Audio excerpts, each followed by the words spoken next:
Big ബോസിൻ്റെ live update ആണ്. ലൈവിൽ ഞാൻ നേരത്തെ പറഞ്ഞിരുന്നു, നമ്മുടെ ജിൻഡോയുടെ ജഡ്ജ്മെൻറ്റ് ശരിയല്ലെന്ന് പറഞ്ഞിട്ട് ഈ ഒരു ടാസ്ക് വീണ്ടും ചെയ്യാൻ വേണ്ടി നമ്മുടെ ബോസ് ഏട്ടൻ തീരുമാനിച്ചു. അങ്ങനെ ബിഗ് ബോസ് ലിവിങ് ഏരിയയിൽ വിളിച്ചു കൂട്ടിയിട്ട് ജഡ്ജ്മെൻറ്റ് ശരിയല്ല, ഇനി അടുത്ത ഈ ഒരു ടാസ്ക് വീണ്ടും ഒന്നുകൂടെ ചെയ്യിപ്പിക്കുന്നതായിരിക്കും. അന്നേരം പവർ ടീമാണ് ഇതിൻ്റെ റിസൾട്ട് നോക്കേണ്ടതെന്ന് ബിഗ് ബോസ് പറഞ്ഞു. പക്ഷേ ജിൻഡോ ജഡ്ജ്മെൻറ്റ് ചെയ്തപ്പോൾ ജയിച്ച അതേ ടീം തന്നെയാണ് ഇപ്പോഴും ജയിച്ചിരിക്കുന്നത്. ബോസേട്ടൻ്റെ ആ ഒരു പ്ലാനിങ് ചീറ്റിപ്പോയി എന്ന് വേണം പറയാനായിട്ട്.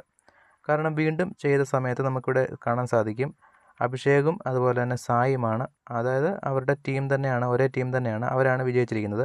നേരത്തെ ജിൻഡോ ജഡ്ജ്മെൻറ്റ് ചെയ്തപ്പോഴും സായി ടീം തന്നെയാണ് ജയിച്ചത്. ഇവിടെ സായി ഒന്നാമത് എത്തിയിട്ടുണ്ട്, രണ്ടാമത് അഭിഷേകും.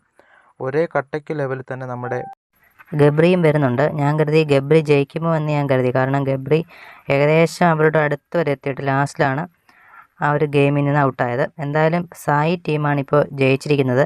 ബിഗ് ബോസ് വിചാരിച്ചു ജിൻഡോയുടെ ജഡ്ജ്മെൻറ്റ് ശരിയല്ലെന്ന്.